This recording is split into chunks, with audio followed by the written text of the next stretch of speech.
a dar inicio al tercer día del segundo encuentro de teoría crítica.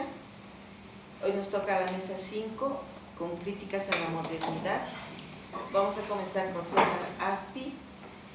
César Agpi es comunicador social por la Universidad Católica Boliviana y actualmente es maestrante en teoría crítica en el CIDES UNSA.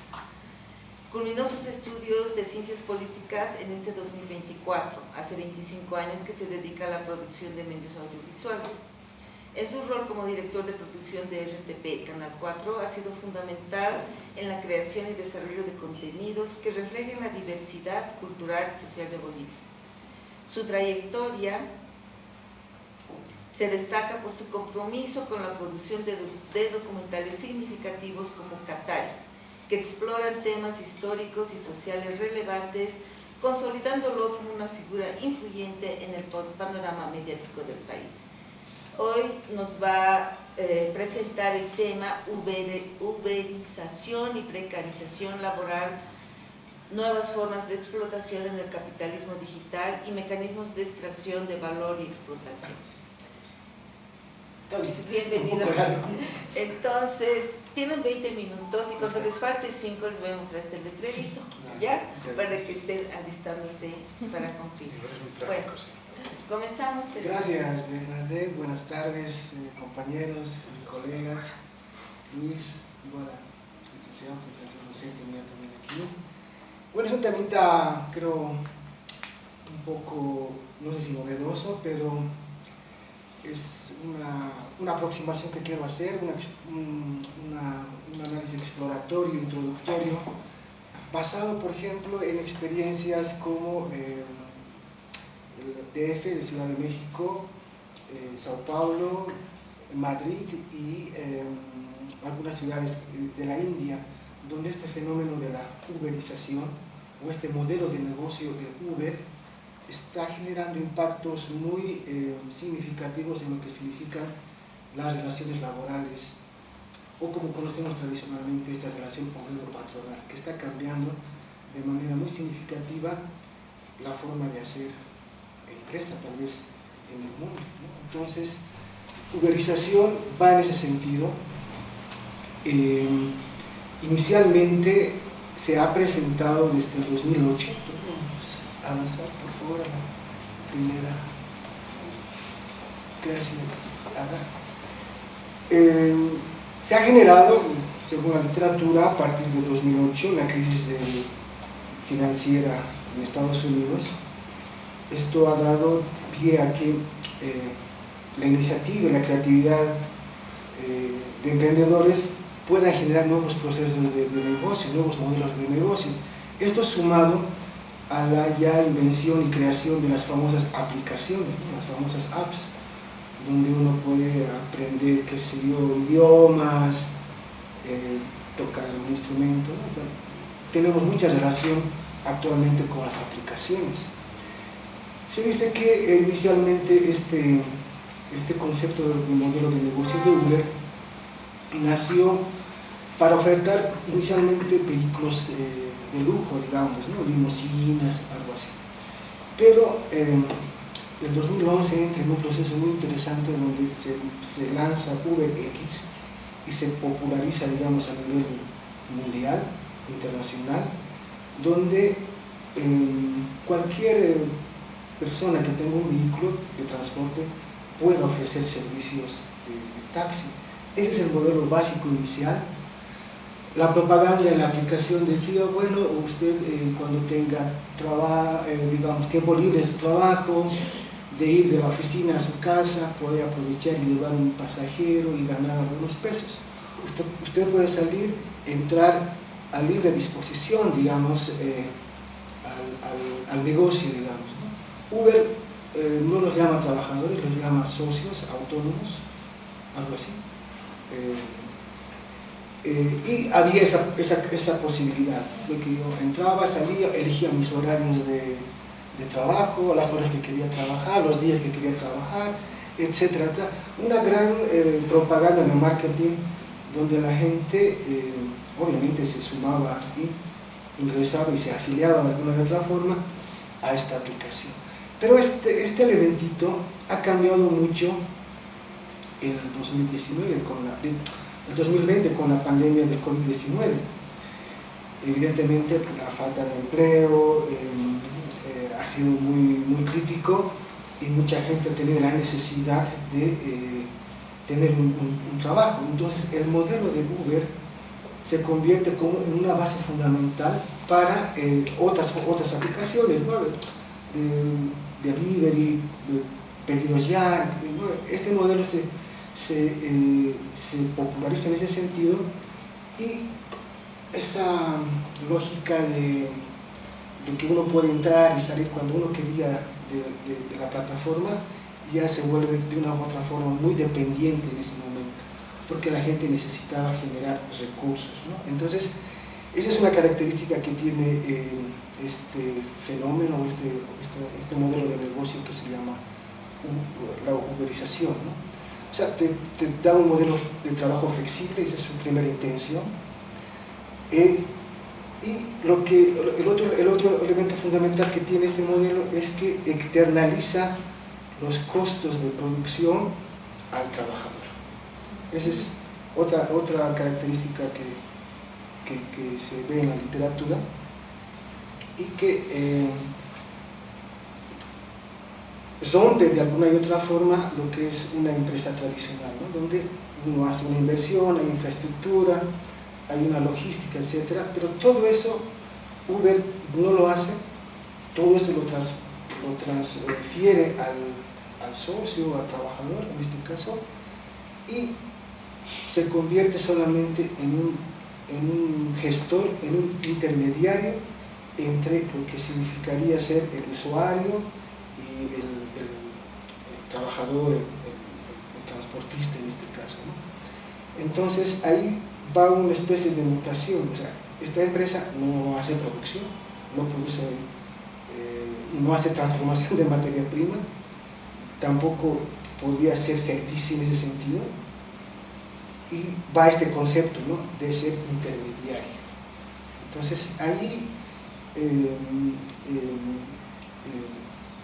se va analizando un poco que, digamos, las formas de extracción del valor, las formas del plusvalor, va, creo, mutando en ese sentido, ¿no? Si bien el siglo XX, una de las características principales, digamos, fue el automóvil, creo como un ejemplo del capitalismo, el modelo fordista, por ejemplo.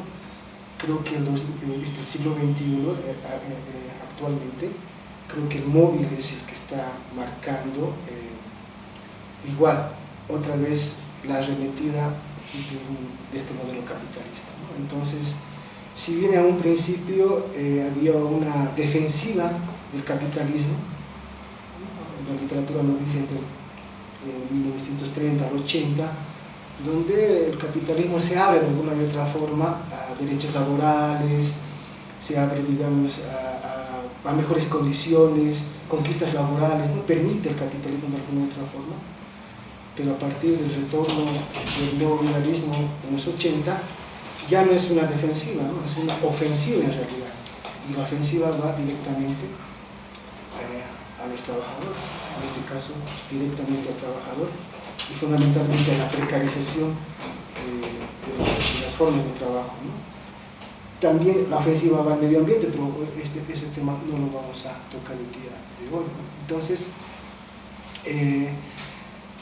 el otro elemento fundamental de la uberización, por eso, como es uberización, ¿por qué?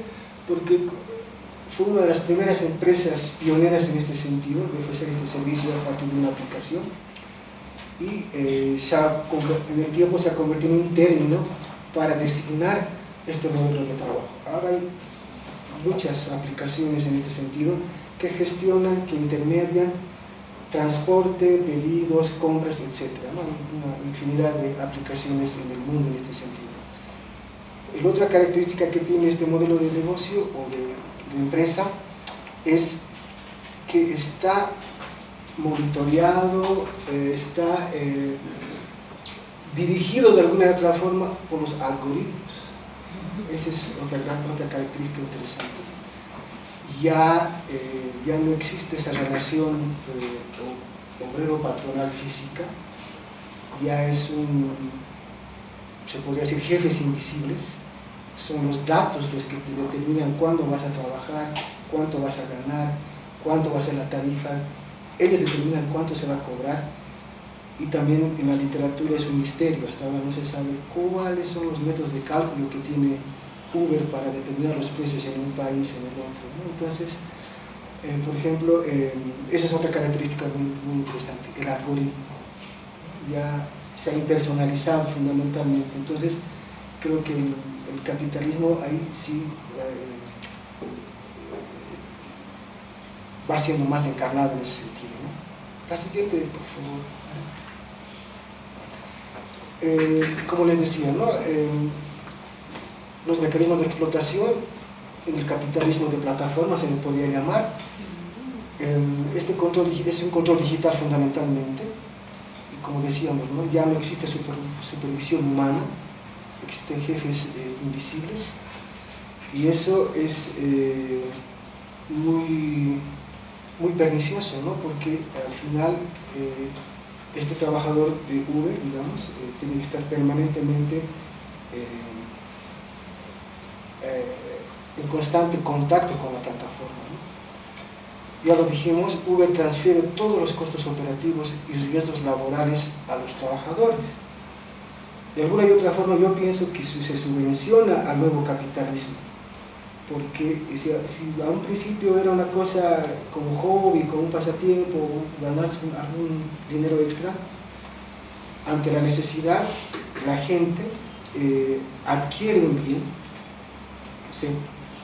hace un crédito para sacar una moto, un taxi, una bicicleta, invierte en el móvil, invierte en lo que significaría el internet, los megas, tiene que comprarse su propia identificación, el chaleco, la chamarra, la caja para llevar el producto. Básicamente él está poniéndose en las condiciones de trabajo.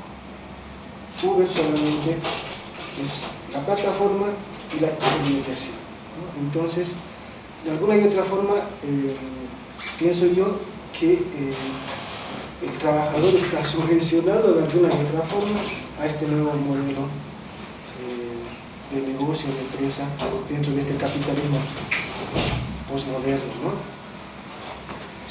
Por lo cual, los trabajadores se ven presionados a soportar ya pues más de lo previsto, de las 8 horas de trabajo, ¿no? Porque ellos tienen que garantizar ingresos, uno, para pagar los costos que han invertido en los créditos, y también para su mantención y la familia. Entonces tiene doble presión en este sentido el trabajador de Uber, ¿no? Entonces como se mencionaba, tiene que estar permanentemente en la aplicación, y eso pueden ser jornadas largas de trabajo, más de 12 horas tal vez, sin contando sábados y domingos, porque necesita generar.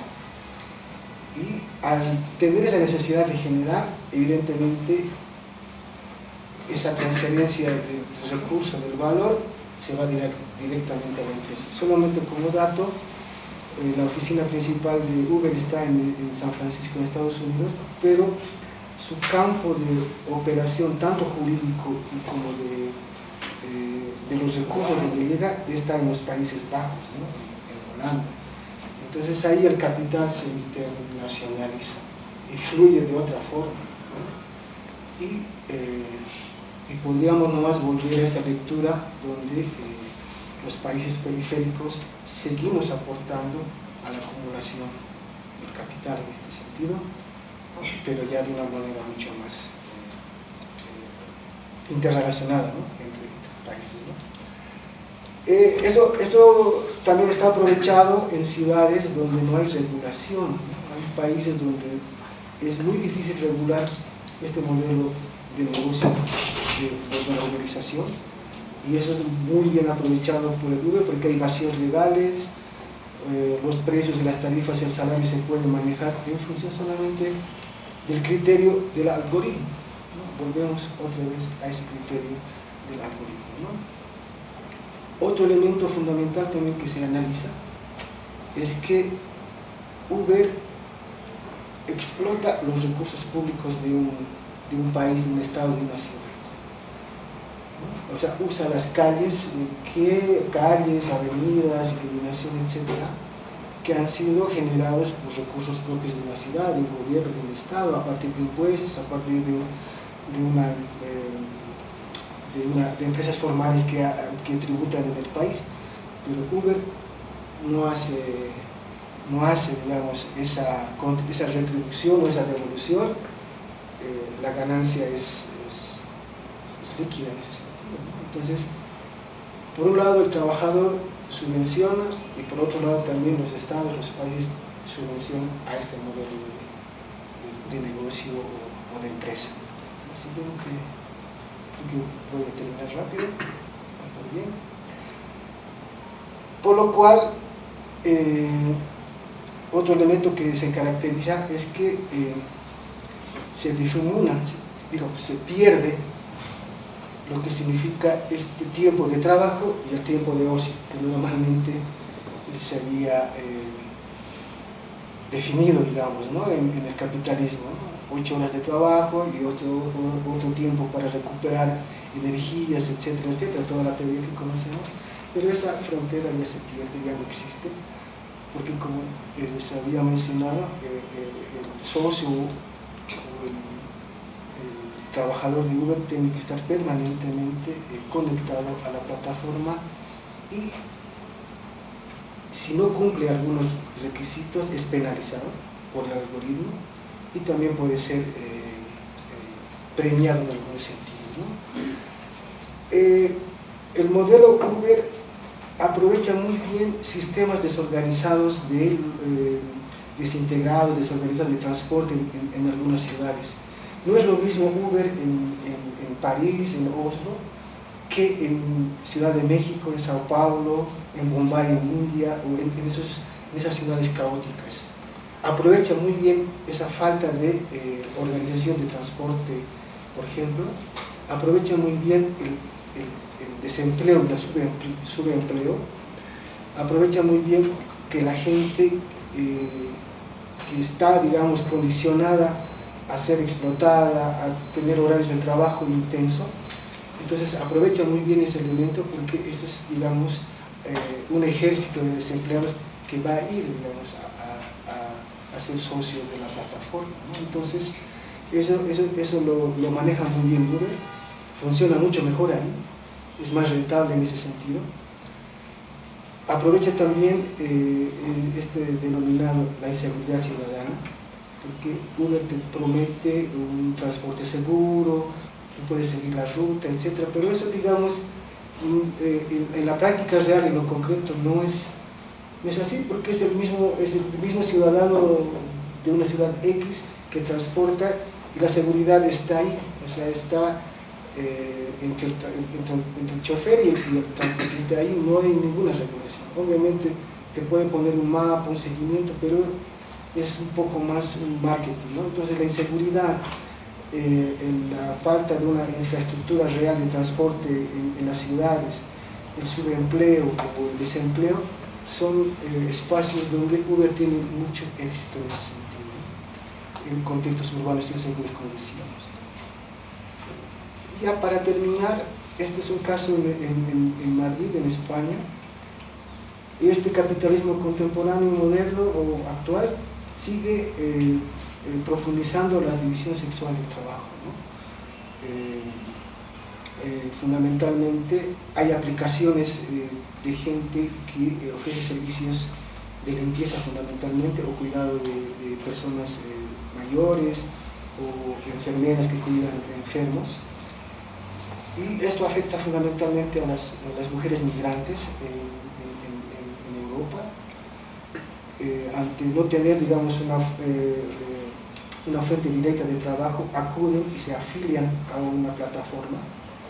Y la plataforma hace, por ejemplo, ofertas, digamos, ¿no? En esta semana te ofrecemos el servicio de limpieza con un descuento del 20%, pero nunca le han consultado a la persona afiliada. Ellos hacen las promociones, hacen paquetes y la persona tiene que someterse nomás a la aplicación, que llega el llamado, tiene que ir a hacer limpiar, digamos,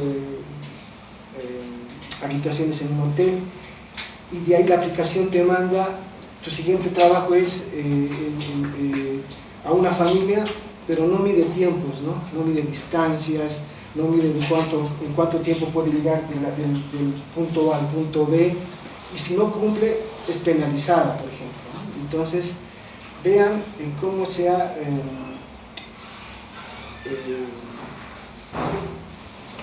deshumanizado, digamos, en este sentido, y es básicamente esta aplicación, que puede parecer inocente, la que está marcando ahora el modelo de negocio, y eso está precarizando, está vulnerando derechos.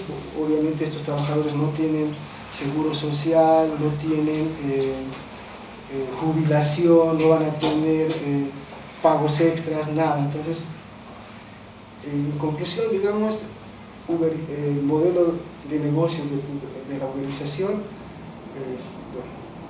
precariza más lo que significa la situación laboral de los trabajadores actualmente, y cómo extrae el valor, lo transnacionaliza y se lo lleva a otros países, y seguimos repitiendo ese ciclo de que la periferia siga alimentando la acumulación del capital.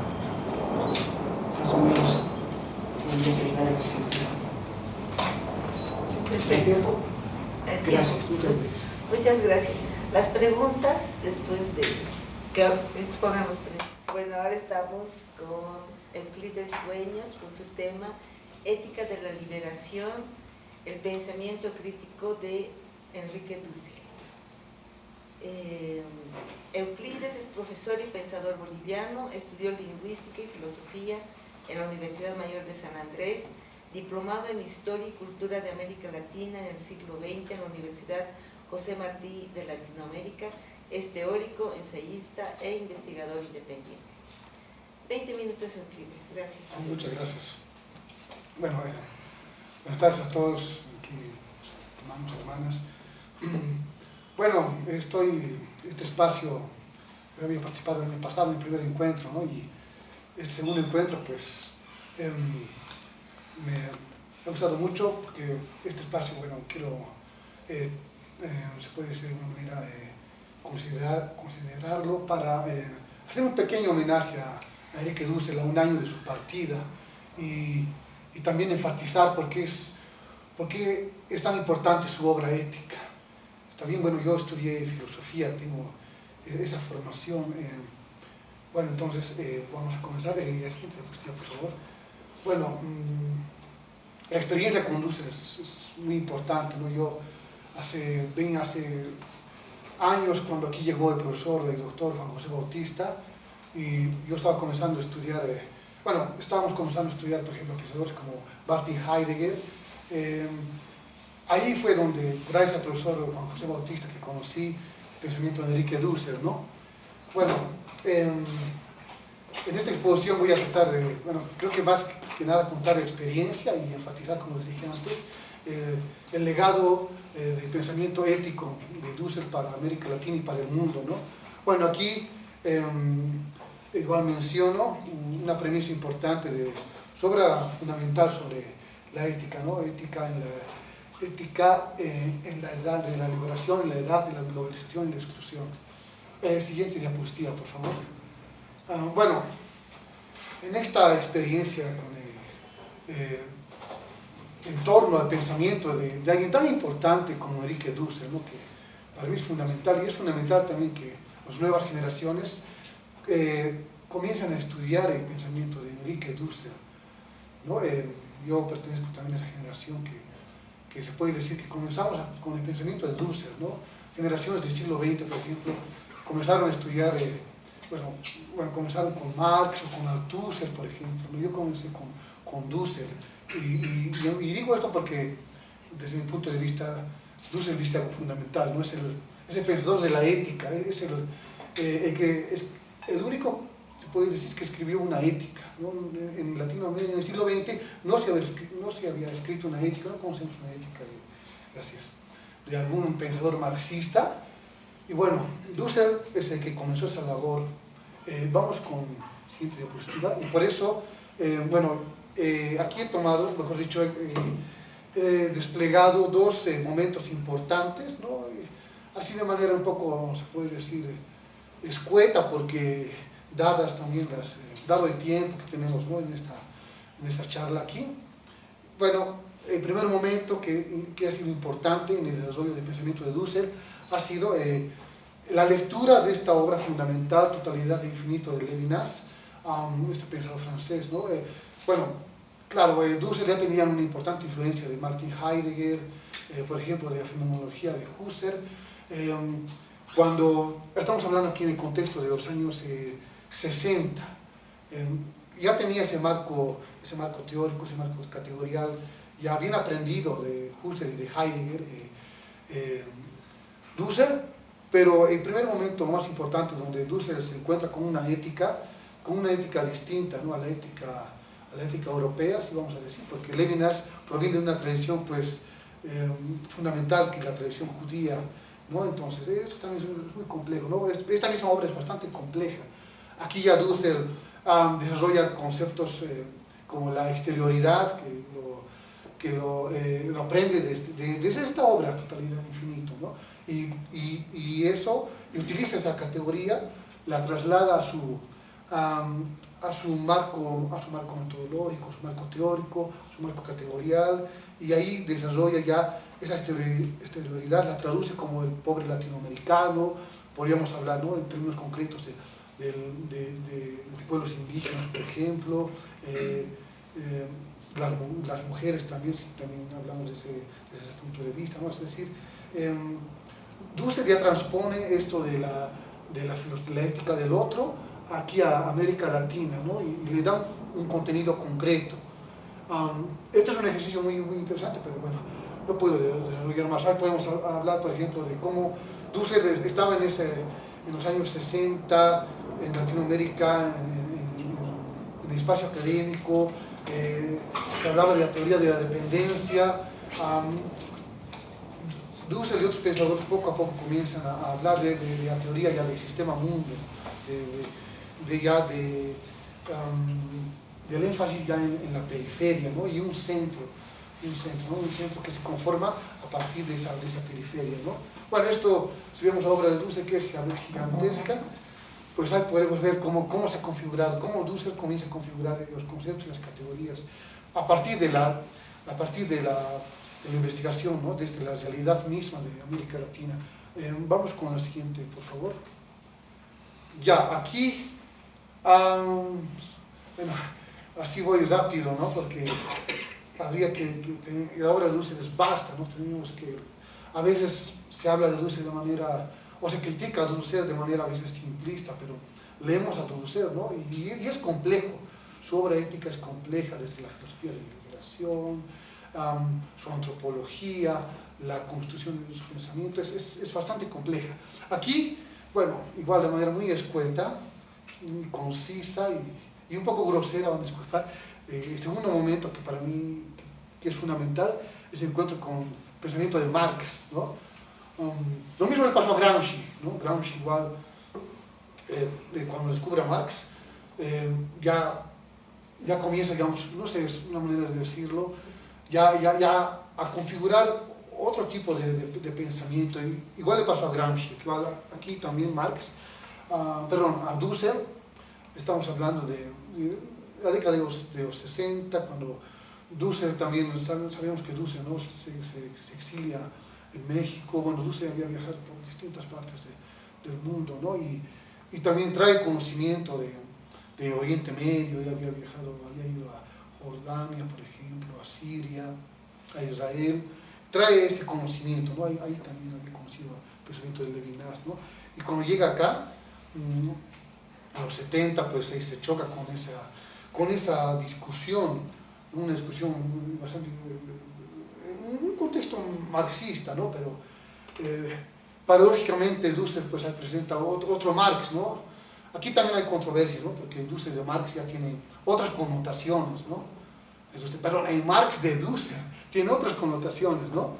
Entonces, Dussel presenta o configura un Marx desconocido, por decirlo en sus términos, ¿no?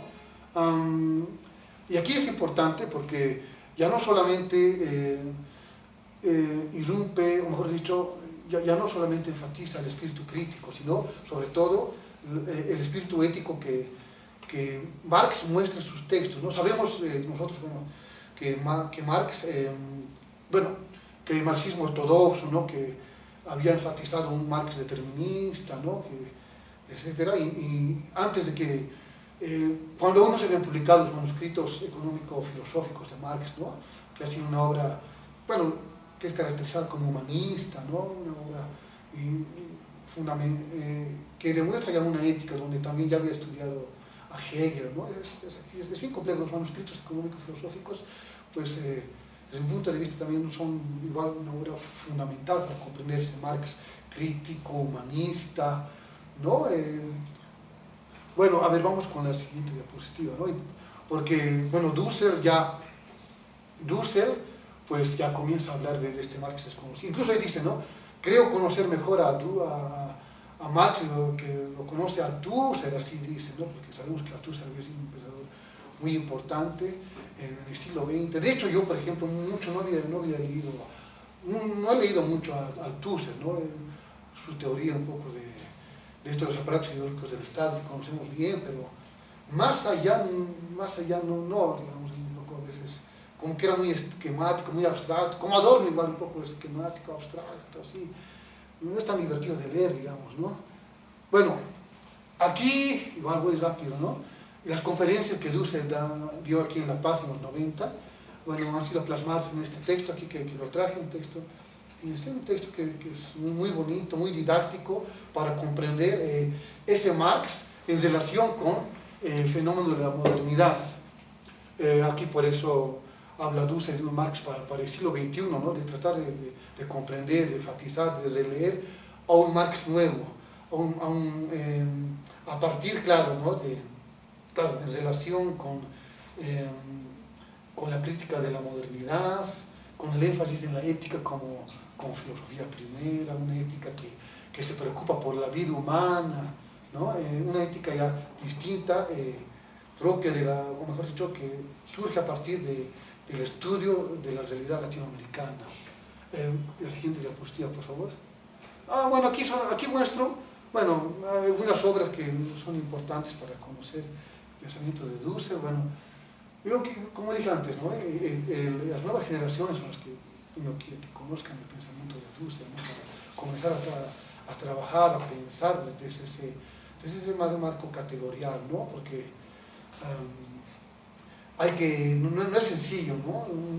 Digamos, nosotros podemos en un ensayo reflejar un pensamiento significativo, pero otra cosa es estudiar, digamos, de manera ya seria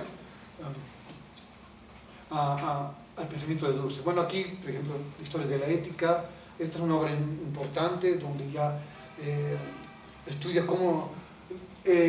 estudia la ética Dussel a partir de su conformación histórica. Está el concepto de la destrucción, que luego más adelante es considerado como el concepto de la deconstrucción. Él toma esto de Heidegger, ¿no? Bueno, vamos con la siguiente, por favor. Aquí, para una ética de la liberación latinoamericana, es una obra que fue publicada en 2 tomos en los inicios de los años 70, donde Dussel comienza a exponer esa ética, pero claro, dialogando con el pensamiento moderno occidental, porque Dussel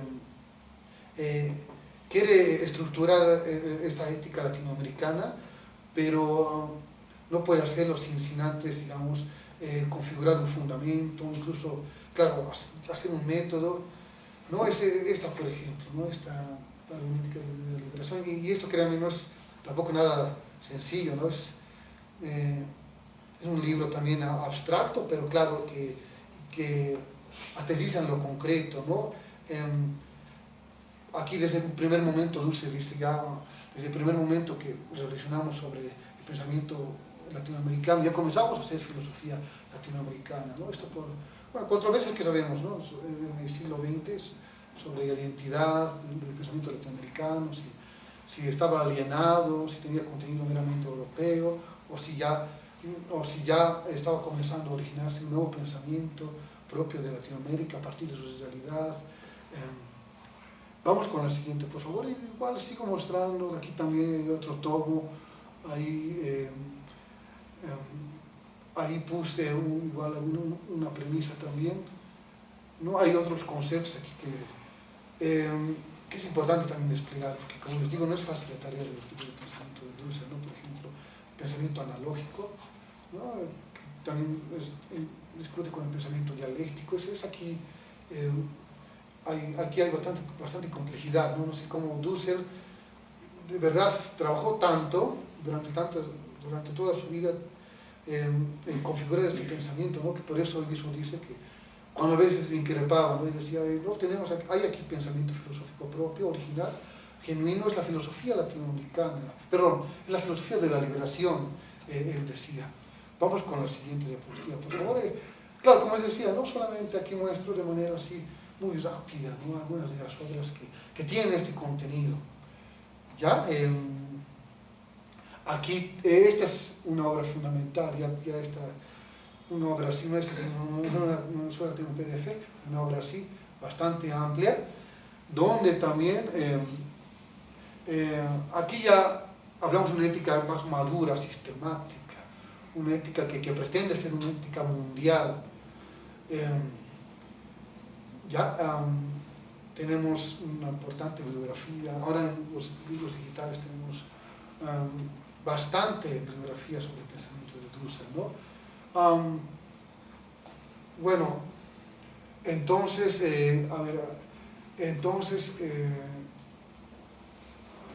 bueno, para concluir, creo que hace falta esto de aprender sobre la ética. Creo que ha sido un tema que no se ha llevado a cabo, por eso digo siempre que, bueno, es lo que quiero desarrollar también en un trabajo ya más amplio, es el pensamiento de Dussel, el pensamiento ético de Dussel, ¿no?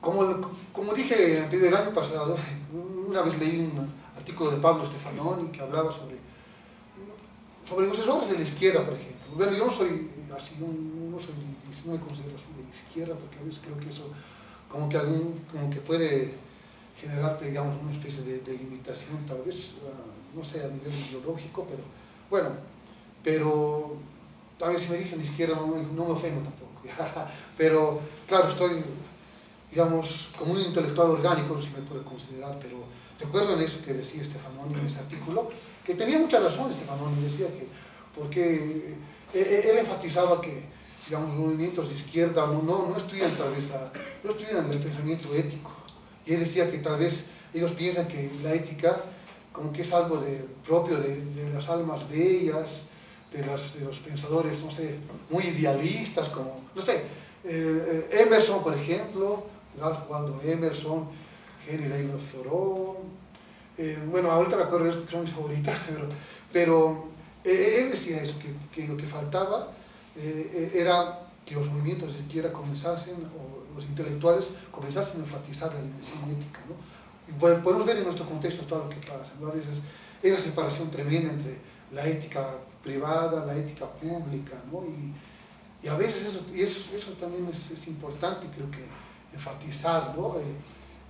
Las nuevas generaciones, no sé, los movimientos populares, los sujetos que están ahí en las luchas, creo que tienen que conocer el pensamiento de Dussel, sobre todo lo que piensan de la ética, y por qué la ética, tanto en la esfera personal como en la esfera pública, es importante para, creo que tener cierta coherencia en la vida cotidiana misma, en la vida política, ¿no? Porque si no hay eso, pues pueden ocurrir los errores, ¿no? Como decía a veces Rafael Bautista, digamos, los movimientos, o mejor dicho, los sujetos mismos pueden destruir, como ahora está pasando, ¿no? Un proceso de cambio desde dentro, ¿no? Desde dentro. Dussel tiene también la política de la liberación, o sea, la ética y la política pues son inseparables del pensamiento dusseliano, ¿no? Bueno, tanto que se puede decir sobre Dussel. Espero que pronto en algún escrito, en un libro, ya pueda manifestar esto y compartir con ustedes. Bueno, muchas gracias a todos por su atención. Gracias, Euclides. Ahora vamos a continuar con Einar Vargas. ¿Ya? Su tema titula Habitar la vida falsa. Einar Vargas es arquitecto, historietista, escritor de cuentos de ciencia ficción y ensayista el resto del tiempo. Gracias. 20 minutos. Muchas gracias. Buenas tardes a todos. Es muy interesante estar en medio de académicos tan nutridos, ¿no?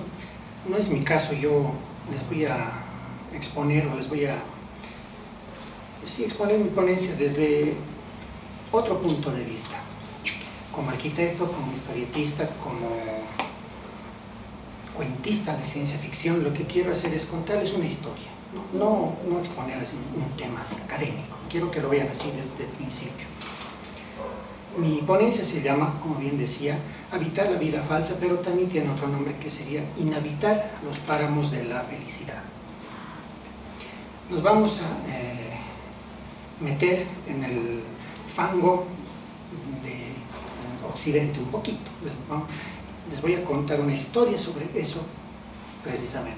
A ver, cuando termina la Segunda Guerra Mundial, después que termina la Guerra Mundial, en la posguerra, Adorno nos dice que ya no es posible habitar, que ya no es posible estar en casa. ¿Y cómo lo dice? Y lo voy a citar, esta cita me va a ayudar a explicar el resto de la ponencia. ¿Qué dice exactamente Adorno con relación a la posguerra? Las viviendas tradicionales en las que hemos crecido se han vuelto insoportables. En ellas todo rasgo de bienestar se paga con la traición al conocimiento y toda forma de recogimiento con la reñida comunidad de intereses de la familia. Las nuevas viviendas que han hecho tabula rasa son estuches diseñados por peritos para pequeños burgueses o alojamientos obreros descarriados en la esfera del consumo, ambos sin ninguna relación con el que los habita. ¿Qué nos pinta? Nos pinta un escenario en el que ya no hay ciudadanos, ya no hay personas, sino que hay espectros. Y estos espectros habitan ya no en lugares, ya no en viviendas, sino que pernoctan en estuches, usando la palabra de Adorno. Y en estos estuches están como en estado de suspensión, están en reposo, esperando en reiniciar sus labores al día siguiente. Ante este escenario, que se nos impone la idea de que la vida, esa vida que se interrumpe con ambas guerras mundiales, puede volver a la normalidad, que el mundo puede restaurarse, pero no de cualquier manera, sino que lo que se produce es una feliz restauración del mundo.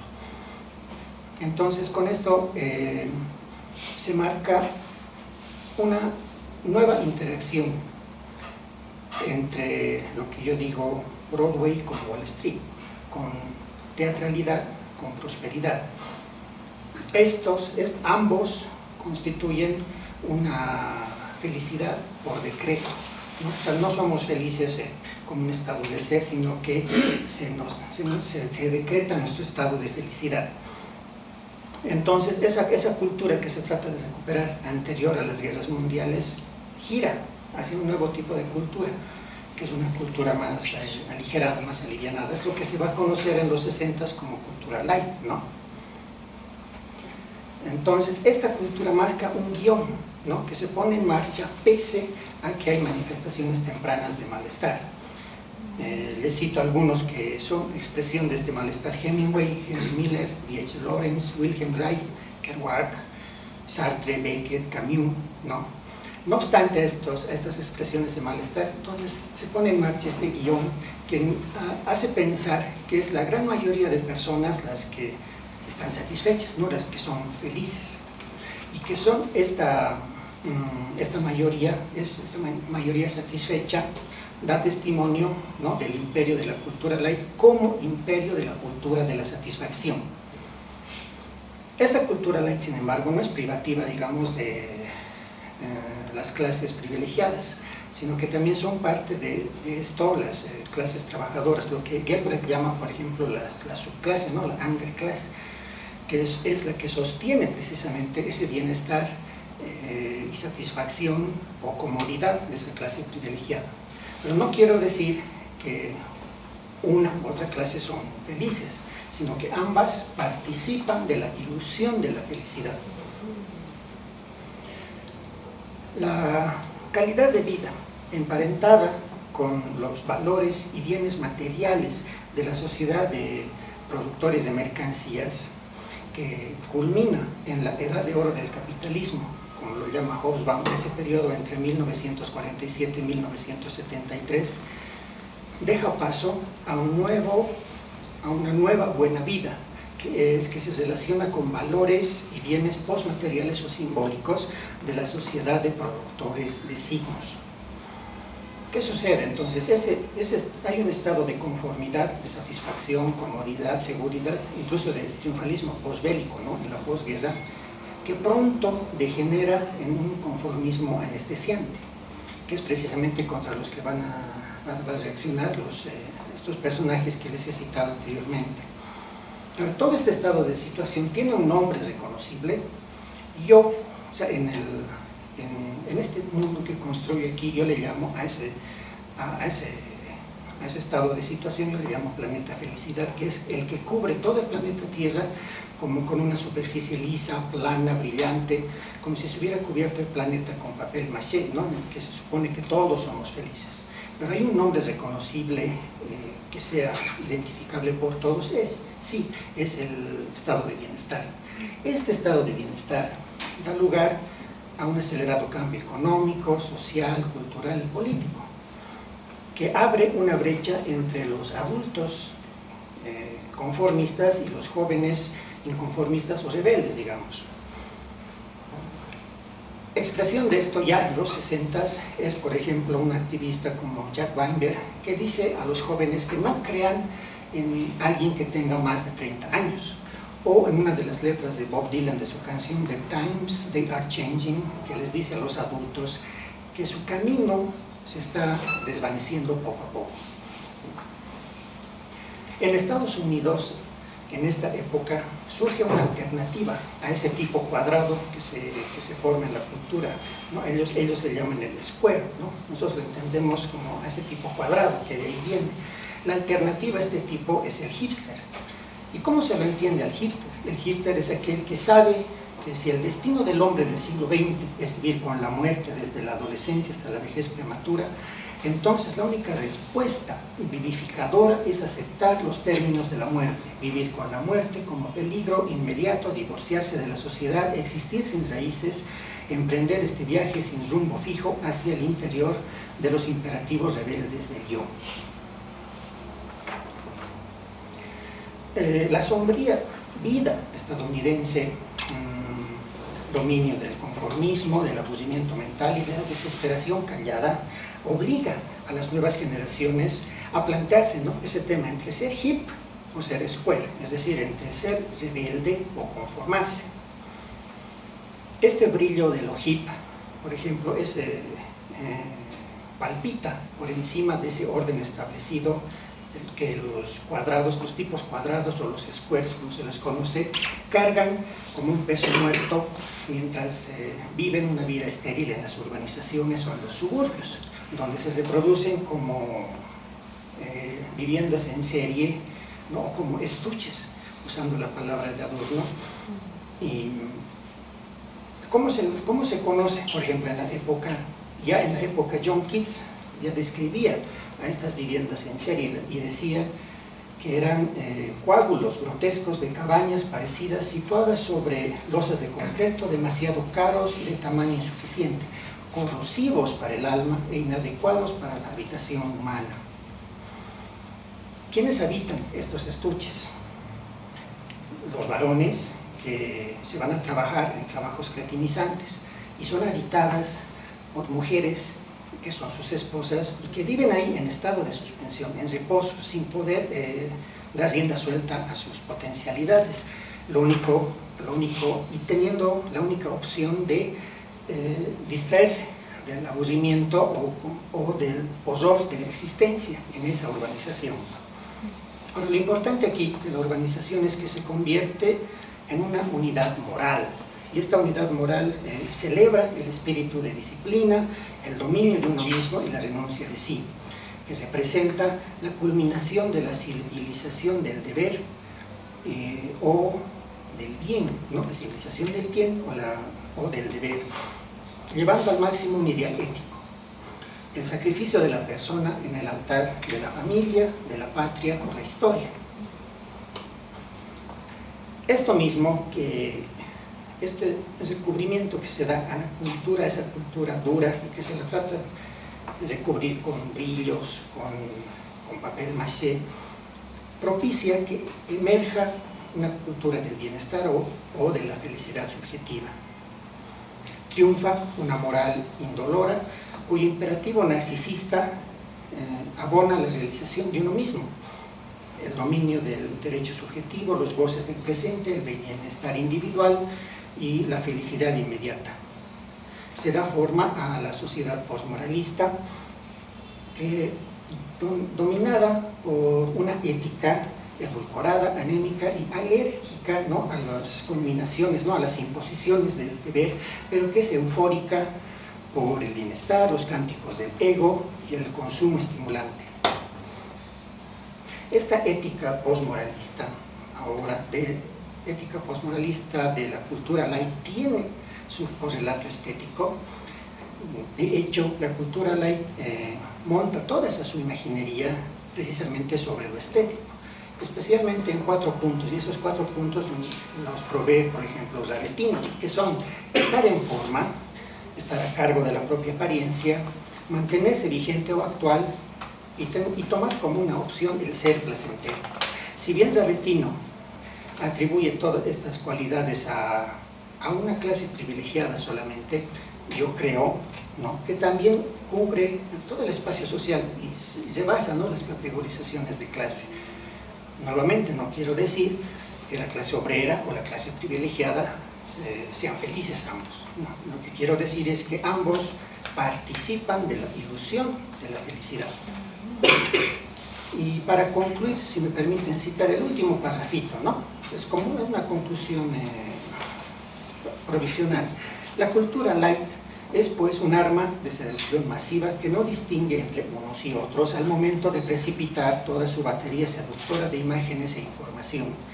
La inestabilidad o continua reinvención de las mercancías simbólicas, signos e imágenes complejiza el estatus de productor-consumidor como entidad ambulante con apegos provisionales y jirones afectivos, disperso en una diversidad manufacturada de identidades transitorias y volátiles cuyo oficio es la localización múltiple, el gesto de impresionismo existencial y cognitivo, la hiperocupación de elegir y seleccionar, de hacer zapping o scrolling en un presente perpetuo. Muchas gracias. Preguntas, comentarios. Liz.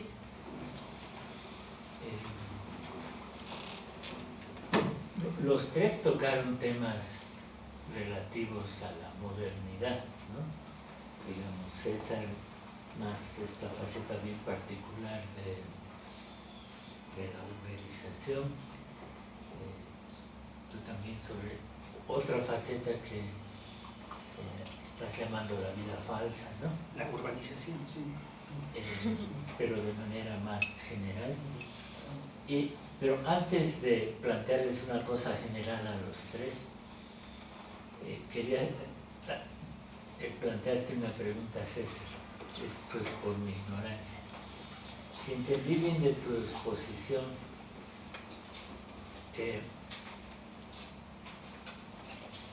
toda empresa que, por ejemplo, usa una aplicación para ofrecer servicios con gente como en el esquema que tú has descrito, ¿le tiene que pagar a una empresa central que está en Holanda? El modelo Uber, por ejemplo, Uber está ¿O alguien puede armar una empresa con una aplicación que no tengas que pagar claro que sí. a una? Pero por lo que te entendí, habría como un control desde un gran capital, algo así es. Por ejemplo, Uber, en ese sentido, en 2017 ha generado 7.000 millones de dólares. Este 23 ha cerrado con 37.000 millones de dólares. O sea, realmente son capitales inmensos lo que se maneja ahí. Evidentemente, en Bolivia hay aplicaciones locales, hechas por gente boliviana, ¿no? Donde evidentemente ofrece un servicio, hace el mismo procedimiento de intermediación. Yo pongo la aplicación y la gente se afilia, yo hago una intermediación entre el consumidor y entre el trabajador. Es la única función que tiene la aplicación, de manera local, digamos, ¿no? Pero en el caso de Uber tiene esa dinámica. Su sede es en Estados Unidos, San Francisco, es global, pero sus temas jurídicos y económicos lo hacen en Países Bajos. Esa es su dinámica propia de ellos. Entonces, lo que yo sí quería enfatizar es un poco cómo la aplicación es la que está transformando la nueva forma de hacer negocio o hacer empresa o este nuevo capitalismo. Eso es un poco lo que yo quería describir así. Entonces, no. Entonces, o sea, los que están en Uber, ¿le pagan a Uber algo? ¿De dónde gana el dinero Uber? Uber, digamos, yo necesito un taxi y necesito un taxi para ir de aquí hasta el centro, hago el servicio y Uber me va a decir que va a costar 20 pesos. Pues esos 20 pesos yo le pago. ¿No es al chofer? No, a Uber le pago. También al chofer, evidentemente. Pero yo también hago una descarga a Uber. Y Uber le va a bonificar de alguna y otra forma. Después. Después. Con un porcentaje menos. Con un porcentaje. Es decir, todo el dinero va primero a una central. A una central. Y después lo distribuyen a sus. Esa central siempre, bueno, aunque te entendí parte de lo que respondiste previamente, tú podrías armar una empresa aquí sin tener la mediación de Uber, por ejemplo. No, claro, puedo yo hacer una aplicación propia para ofrecer un servicio. Como le dije, Y también lo económico. En lo económico, con banca local, con banca interna, con cuentas nacionales. Se puede hacer eso. Pues acabé de plantear lo que decía, se me hacía que la exposición de César y la tuya eran relativas a la modernidad, diré así, intra a la modernidad, ¿no?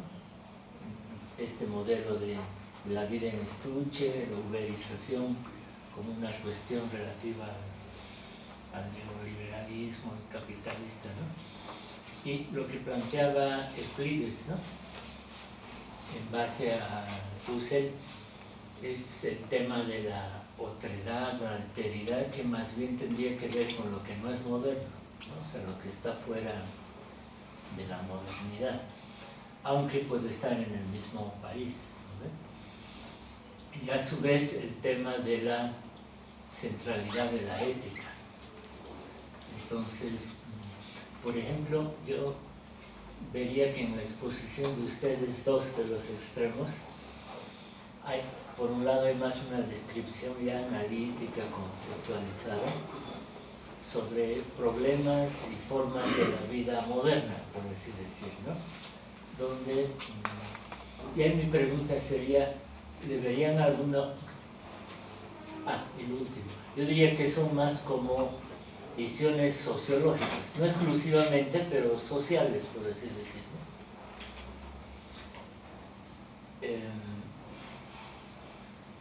¿Le verían una utilidad ahí al análisis introducir la ética, es decir, un discurso filosófico también? Porque normalmente la crítica uno la introduce por esa vía, no es la única manera, ¿no? Y a Euclides le preguntaría,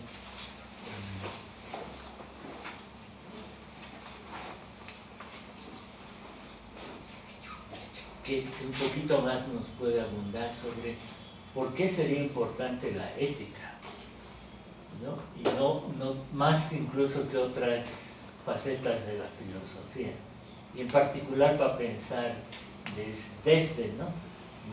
No sobre necesariamente Bolivia.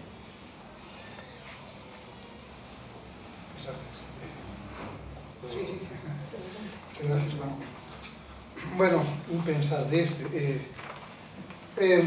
justamente lo que había planteado Dulce, un pensar desde América Latina. El año pasado expuse igual en torno a la ética y por una preocupación inicial, una pregunta fundamental igual de un pensador chileno que era Aribano, que enfatizaba su preocupación también por en una pregunta. Él se preguntaba cómo en un contexto académico donde predominaban las discusiones, digamos, en torno a lo que pasaba en Europa, a la situación de posguerra, al nihilismo, digamos, o a pensadores como Sartre o Camus, aquí como decían, él decía, pero en medio de todo esto, pues nos estamos muriendo aquí, nuestra gente está muriendo de hambre. Era una situación terrible, ¿no? A veces uno no solamente es alguna cuestión tal vez emotiva, ¿no? Sino que tiene que ver con tomar un posicionamiento, como ya lo habían hecho, por ejemplo, como lo hizo en su momento también Seneman, ¿no? Tomar un posicionamiento ante la situación, ¿qué haces, no? Y ese Juan Aribano, el chileno, en ese contexto, en el siglo XX, por los 60, 70 igual, si no me equivoco, él se preguntaba, ¿no? En este contexto, pero ¿cómo es que podemos discutir todas estas cosas en un contexto latinoamericano donde millones de niños padecen hambre, ¿no? Entonces, desde ahí ya esas preocupaciones tienen ya esa índole de enfatizar la vida concreta, la preocupación por la vida humana, ¿no? Y en la experiencia con Dussel, como expuse, ¿no?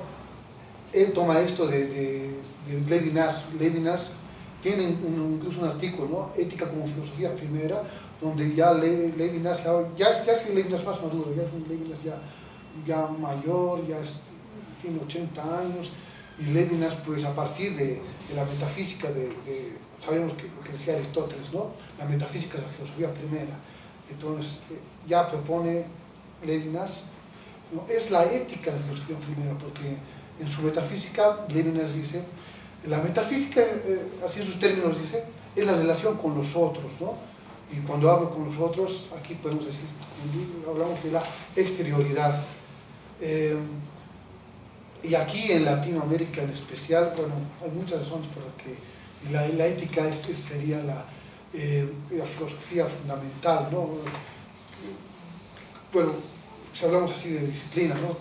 Creo que más fundamental más importante que la ontología, que la axiología, que la epistemología, bueno, así por decirlo de alguna manera, ¿no? Porque la ética tiene que ver con el despliegue de la vida humana, ¿no? Por eso yo decía, la ética es importante, no solamente la ética pública, sino la ética personal, la ética privada, ¿no? Esa ética, digamos, que tú puedes desplegar en tu vida cotidiana, en la relación con los otros, ¿no? Yo, por ejemplo, trabajo en provincia y hay otras formas de trabajo en sica-sica, ¿no? Hay trabajo con los hermanos, ¿no? Por eso se acostumbraba siempre, ahí nos decimos, todos se dicen hermanos, ¿no? Entonces, ahí también se despliega otra forma de ser, pero esta ética de Dussel es una ética material, es una ética de contenido, porque se preocupa por la vida concreta, humana, y dice, el criterio, la vida humana es el criterio de verdad, es el criterio del partir del cual ya se despliegan, se desarrollan ya otros contenidos, ¿no? Aquí también hay que tener ideas también claras, que son conceptos, pero en lo particular, bueno, hay esas razones y también creo que la ética, bueno, sabemos que es una disciplina filosófica, ¿no? Pero con Levinas la ética no solamente es una disciplina filosófica, sino es la disciplina, ¿no? La ética no solo es puede ser una teorización de la moral, sino la ética es lo más concreto, porque tiene que ver con el argumento de la vida, y pues la defensa de la vida, que a veces se lo toma de manera muy, como digo, muy simplista. Por ejemplo, cuando se dicen, algunos hermanos dicen, ¿no?, los indígenas eran así, de manera muy idealista, ¿no?, romántica, que antes todo era felicidad en ese paraíso, pero no era así, ¿no? Todas las civilizaciones han tenido un sistema ético, ¿no? Los mayas, aquí en Latinoamérica, los aztecas, han tenido una forma de pensar la vida humana, ¿no? Si vamos allá, igual hay un énfasis de la ética, si vamos a los escritos, digamos, a ver, por ejemplo, mira, ahorita Mercedes de la Garza, por ejemplo, o el mismo Octavio Paz, cuando hablan de cómo entendían su vida envuelta en el mito, digamos, los mayas, hay un énfasis también en la ética, porque en los mayas, por ejemplo, hablan de rostro humano, que también tiene una connotación ética. Incluso hay bibliografía que habla de cómo en la evolución, digamos, mitológica maya, quiché, como el último estadio del desarrollo del ser humano es el estadio ético, ¿no? Desde un estado donde los hombres eran antropófagos, desde ese estadio, ¿no?, o de canibalismo, se llega en esa vida mitológica, ¿no? Los héroes propios es que hay una bibliografía sobre esto, ¿no? En la civilización maya quiché, el último estadio es el estadio donde se elabora, o mejor dicho, se comprende una afirmación de la vida, ¿no? Entonces, y ese estadio es el estadio ético, ¿no? Entonces es muy complejo. Yo leí eso en la evolución de los maya quichés, que también, y yo tomo eso, ¿no? Y tal vez eso también incorporó Dussel, ¿no? Pero no hay que perder de vista el marco, ¿no? O sea, Levinas es el marco. Levinas es el que estableció la ética como filosofía primera, cuando ponimos a la ontología de Heidegger, y donde igual la preocupación a partir de la experiencia del holocausto, ¿no? Y luego Dussel toma eso, Hinkelhammer toma eso, ¿no?, la vida humana como criterio de verdad, la crítica de la economía política, la nueva crítica que propone Hinkelhammer, que propone a la economía como también una economía que reproduce la vida, que afirma la vida, algo que también debería estudiarse, creo, en las universidades, ¿no? Entonces, eso también lo toma Hinkelhammer, ¿no? Igual lo enfatiza de alguna manera en su obra epistemológica, igual Semmelmann también, ¿no? O sea, aunque no mencione la palabra ética, pero ahí está la preocupación por la vida de mujeres, de hombres, de los latinoamericanos, ¿no? Y eso es lo que propone como ya a nivel mundial, después ya también Dussel, Hinkelhammer, ahí. Bueno, espero haber dicho que me extendí un poco demasiado. Gracias por la pregunta, doctor. Yo creo que en esta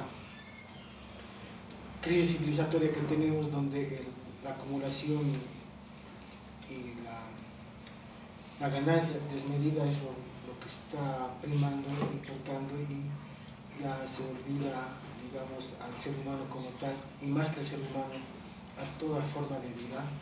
Yo creo que una construcción ética es importante en ese sentido, a partir de Dussel, a partir de nosotros, a partir de una ética o de una construcción teórica por lo menos sudamericana, ¿no?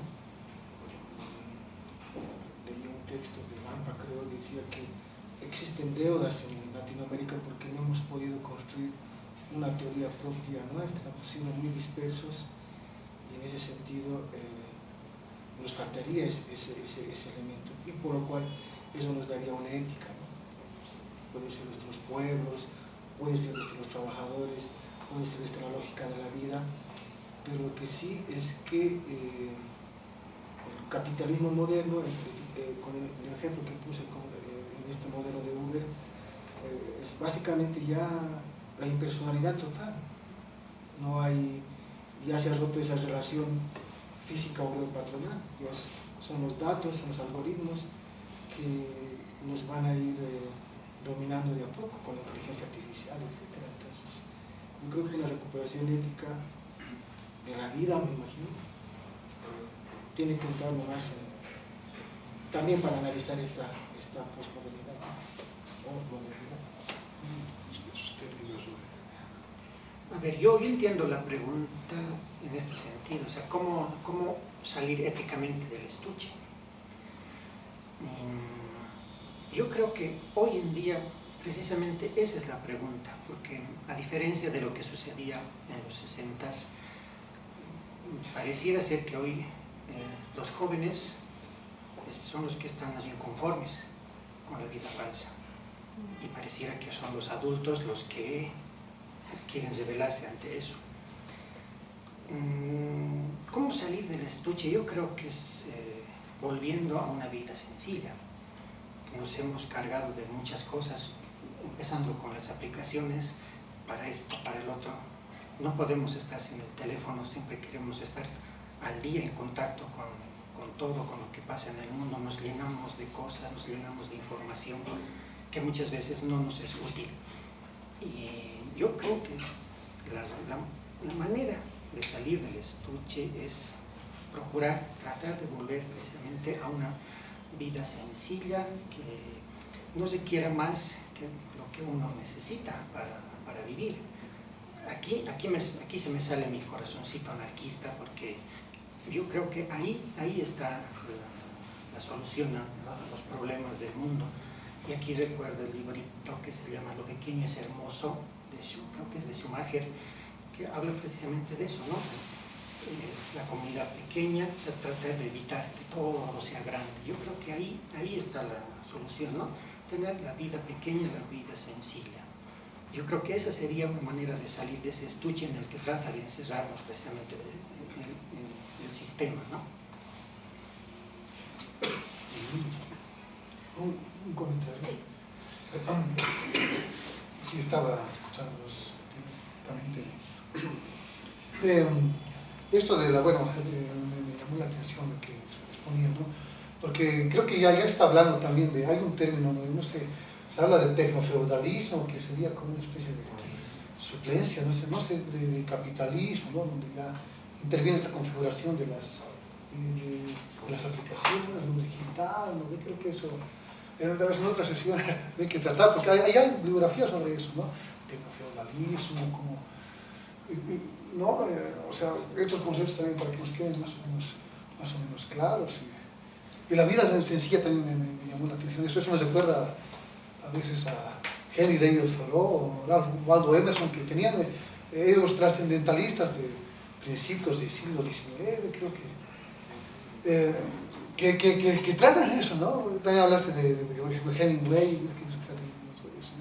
Pero ellos mejor dicho, ellos tratan eso, ¿no? De volver esa vida sencilla, ¿no? Aunque es una filosofía más individualista, pero ¿no? ¿Cómo pensarían, ¿no? En ese tiempo? Esos dos especialmente, ¿no? Bueno, eso solamente, muchas gracias. Gracias. ¿Alguna pregunta más? Sí. Para Euclides, el tema de Levinas, que es el ingreso teológico, creo, ¿no?, de Husserl a la problemática de pensar Latinoamérica desde este pensamiento talmúdico, ¿no? Y obviamente la alteridad en tanto exterioridad en relación con el Pauper, ¿no?, que sería también Marx y Pauper, ¿no?, el estudio más profundo del material. Pero en la ética amarilla que tú mencionas, hasta ahí creo llega Levinas de Husserl, porque después lo deja. Ese también es, digamos, uno de los elementos del crecimiento del pensamiento de Husserl, ¿no? Entonces ahí, viendo a Levinas con el tema de la alteridad, creo que a veces se lo utiliza de mala manera o hay un uso manipulado de hacerse a la víctima. Ponte ahí, yo tengo un problema moral y me voy a hacer a la víctima y me identifico con el otro y digo, bueno, yo tengo la razón porque yo he sido humillado 500 años y tengo mi poncho y mis abarques, entonces vos no me puedes imponer nada. Y utilizo en ese sentido al otro de Husserl. ¿Tú crees que una salida a eso tendría que ser una profundización incluso de la ética Dussel? A ver, no sabía. Bueno, ahí creo que más, ahí se está viendo, creo, la cuestión en términos más ideológicos, porque yo leía también leo, bueno, uno lea todo, ¿no? Por ejemplo, yo leía al profesor Mansilla, ¿no? De H.C. Mansilla. En sus escritos dice, ¿no? Cuando habla, por ejemplo, del humanismo occidental, que él es liberal, ¿no? Él está más adherente a la filosofía moderna, ¿no? Él mismo dice, ¿no? El otro también es el europeo, algo así creo que decía, ¿no? No el europeo exactamente, pero enfatizaba igual el humanismo occidental, que eso ya puede caer en una cuestión ideológica, ¿no? En efecto, claro, lo deja, la obra de Levinas es amplia, ¿no? Él fue influenciado por Franz Rosenweig, que tengo yo ese libro, pero no me atrevo a entrar en esos libros, porque esos libros, digamos, esas obras, ya tienen pues tienes que abrirte de otra manera a ese pensamiento, ya al Talmud. Tengo un amigo que estudia, que es judío, así que estudia esas cuestiones, pero para mí todavía son algo profundas. Tendría que ver una conversión de la subjetividad, pero en esta posmodernidad, no sé, es un poco complicado a nivel personal, esa conversión de la subjetividad, pero yo creo que esa cuestión yo pondría en términos más ideológicos, ¿no? El otro enfatiza Levinas en sus términos, dice, ¿no? El otro es el pobre, la viuda, el huérfano. Esos son los términos que utiliza Levinas, y su ética es a partir también de esa experiencia tremenda del Holocausto y la Segunda Guerra Mundial, ¿no? Es muy compleja porque también estamos hablando de un pensador judío, ¿no? Y hay muchas controversias. Yo creo que como digo, ¿no? Esos son términos ideológicos, pero si profundizamos más, Dussel ha puesto al otro en términos de distinción, no de diferencia. Lo de diferencia incluso, no recuerdo ahorita muy bien, más está traducido en términos posmodernos, ¿no? Hay que salir de lo posmoderno. A mí no me gustan los posmodernos, por ejemplo. Prefiero lo que dice Dussel, lo transmoderno. Porque los posmodernos, como yo he aprendido, ¿no? Con los maestros, es como un pensamiento que sigue, que continúa al interior de la modernidad, todavía no ha trascendido ese horizonte de pensamiento. En cambio transmodernidad que propone Dussel ya quiere ir un paso más allá. Por eso hay también pensadores como, mira, no me acuerdo ahorita, Hans Kuhn, que es un pensador, es un teólogo, él también tiene una ética, entonces tiene otro marco categorial, tiene otro horizonte, y esto tampoco es sencillo, no hay que estudiar esta complejidad, porque si no podemos decir al otro, puede ser, no sé, si algo le sucede a una desgracia sucede a Javier Milei, decimos, entonces es el otro que está padeciendo también ciertas cosas, ¿no? Entonces lo ideológico hay que ahí también superarlo, ¿no? Porque la ideología también es importante para una formación crítica, ¿no? A ver, eso te puedo decir, pero la verdad yo creo que hay que leer mucho, que es un aprendizaje fundamental, hay que leer y estudiar muchísimo. Gracias. Bueno, ¿alguien más? Solamente un comentario. Un poco que también me alegra que todavía hay estos espacios, ¿no? Hace años había un grupo en la universidad, en la UNSA, y justo Dussel llega a Bolivia y nos da algunos pautas, ¿no? Y muchos de ellos, de ese grupo, en este momento, con la vida que tenemos ya de mayores, esas veces éramos jóvenes, ¿no? Han hecho su familia, de ser jóvenes revolucionarios, ahora dicen que somos así, ¿no? Y en cambio, digamos, de vida más cómodo, no sé qué palabra utilizar, ¿no? Y ya no son críticos, ya no son revolucionarios. Y Juan José Bautista, que era su discípulo de Enrique Dussel, empezaba siempre con la parte de los marcos civilizatorios y los marcos categoriales, ¿no? Dussel llega a Bolivia y nos muestra que él es transmoderno, ¿no? Esa corriente frente a los posmodernos, y en su ética Dussel siempre pregonaba ese principio universal de la vida en cuanto a no solamente ser humano, naturaleza, el indígena, entre comillas digo indígenas, está su comunidad como vida, la naturaleza, el cosmos y sus antepasados que dicen ser sus ancestros, ¿no?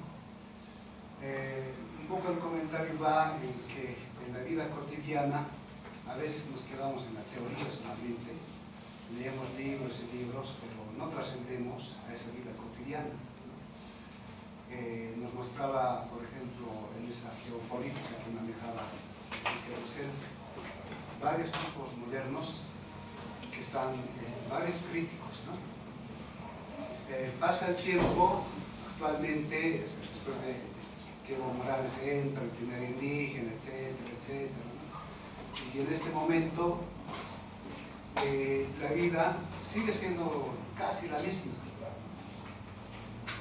Enrique Dussel decía, pues yo, gratis, yo puedo escribir, no es necesario que me paguen para la cuestión de pedagogía de la liberación, incluso decir. Los supuestos indígenas, ahí críticos, entre otros, hasta Choquehuanca, digamos, están entre ellos. En la actualidad nada. Yo me pregunto en este momento, así con este pequeño, digamos, pantallazo, digamos, la vida pasa, nos quedamos en la teoría. ¿Qué hacemos de nosotros, no? Alguien decía del estuche, esta vida moderna que vivimos, y al final, ¿qué sentido tiene nuestra vida? En sentido humanista, el bueno es bueno y el malo es malo en nuestras estructuras, en los sistemas. En el urbanismo, por ejemplo, hay que tener buenos principios de urbanismo para decir que no es bueno. Y no salimos de esa estructura. Yo me preguntaba, entonces, ¿cómo es que nosotros llegamos a una cotidianidad de vida ya generando cambio? No es la forma de vestir, no es la forma de ser bonito, o de hacer la crítica de otros que es malo, ambientalistas y todo eso. Yo me daba cuenta que en esa vida ética universal de la vida de Dussel, en lo cotidiano, sin hablar incluso, y darle un sentido de vida, eso trasciende, ¿no? Trasciende. Y algún rato Dussel personalmente me decía, en el Prado, así, él no era orgulloso, nada de eso, hablaba así como persona, igual, vos estás buscando, sus palabras de él me decían, yo en mis palabras explico, estás buscando cambios, pero así como cualquier persona me ha hablado, ¿no? Si no empiezas el cambio ahora, ¿cuándo es el cambio? ¿No? Si empiezas ahora el cambio, tu hijo tal vez no lo va a ver, ¿no? Tu nieto tal vez, y son 3 generaciones del cambio.